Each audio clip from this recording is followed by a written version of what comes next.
Hello, I'm Carol Henderson, President of the Alberta Teachers Association. I appreciate you taking a few minutes of your time today to hear about the state of education in Alberta and the recent offer for a provincial framework agreement received from government.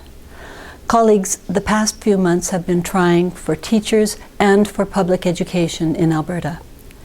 Since tripartite discussions between the ATA, government, and the Alberta School Boards Association broke down in December, a number of troubling messages and indicators emerged that signaled the instability that could lie ahead.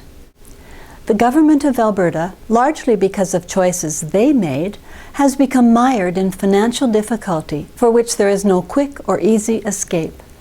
The 2013 provincial budget reduces funding for school boards by $14.5 million. This, despite the fact that we will have 11,000 new students in our schools this fall. Boards will have difficult choices to make, and we anticipate cuts that will have dramatic effects on our classrooms. Your association is concerned, and so we have launched a province-wide publicity campaign to dramatize the impacts that these cuts could have on our schools. Amid the government cries of poverty, the minister directly interfered with local bargaining, which made it difficult for your teacher representatives to settle with their school boards.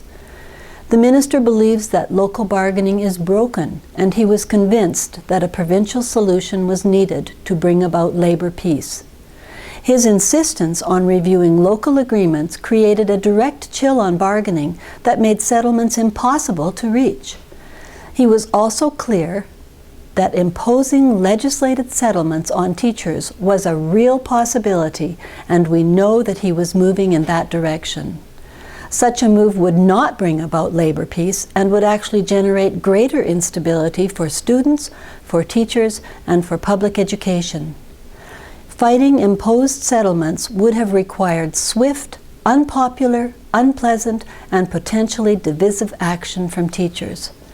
We believe that teachers were not interested in taking on such a fight at this time. Similar situations have been absolutely dreadful for teachers in BC and Ontario.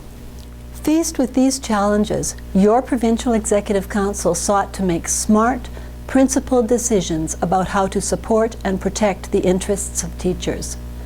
We looked for solutions that would include meaningful improvements to the work life of teachers and that would offer stability for teacher employment over the course of any long-term agreement.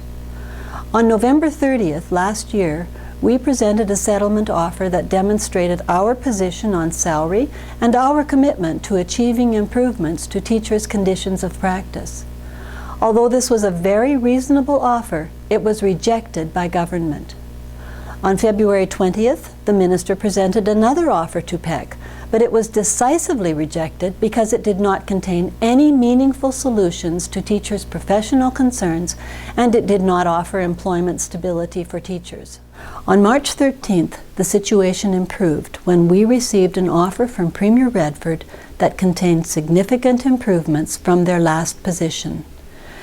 PEC considered this offer carefully and decided to recommend it to teachers for ratification.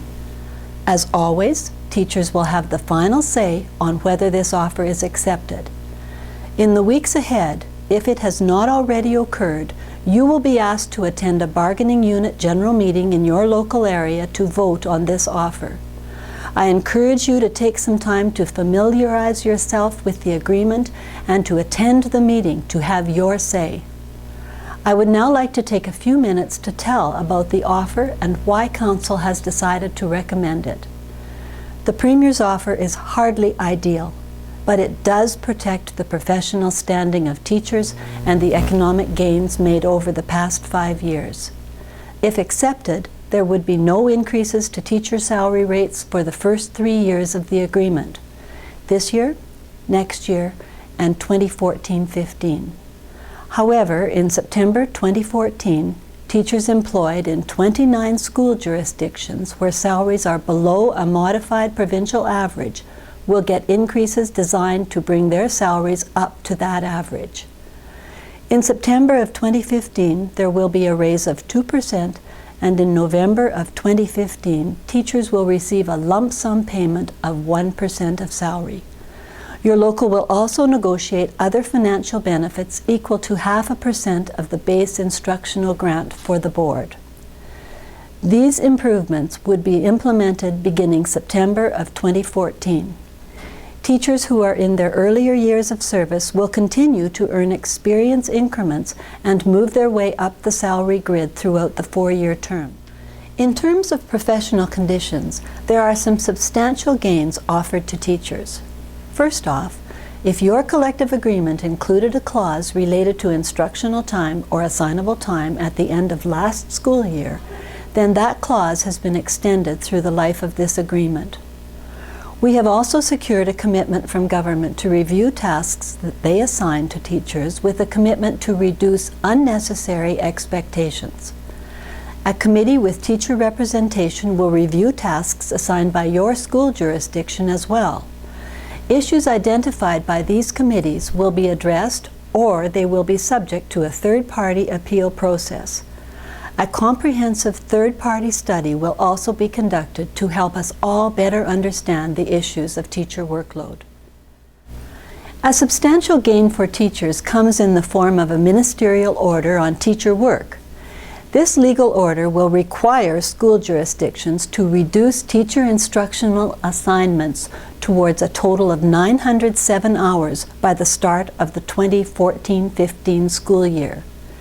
The minister had expressed concern about what this provision might mean for rural schools, and so there is a process for granting reasonable exceptions.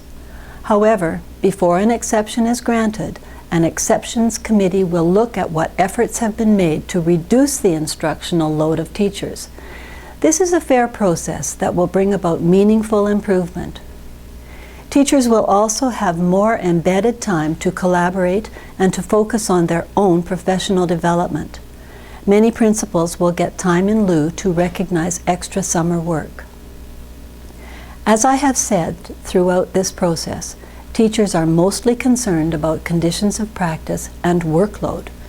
I am satisfied that this offer provides meaningful improvements to your work life, and that is the biggest reason why we are recommending it to you. Other important elements in this offer provide good value for teachers. A letter from Premier Redford ensures that the offer is funded and that legislation related to your conditions of employment will not change. This includes laws on teacher contracts, processes for evaluation and termination, and the role of principals as colleagues instead of managers. Teachers will also have a central role in changes to the profession as we move forward on implementing inspiring education. The Teacher Development and Practice Advisory Committee ensures that the voice of teachers is at the front of conversations about the future of the profession and education in Alberta. This is very significant. Colleagues, I trust that you will take some time to familiarize yourself with this offer and the benefits it provides for you and your profession, notwithstanding our concern with 3 zeros. Complete details can be found on our website at www.teachers.ab.ca. Your local will let you know when the bargaining unit general meeting will be held for teachers in your school division. If the agreement is accepted, your local Economic Policy Committee will negotiate with your board under this framework to reach a local collective agreement. You will be asked again later to consider that agreement and vote on its acceptance. Please take time to attend these important meetings. These are important matters for all teachers, and we value your opinion and involvement. Thank you for your time.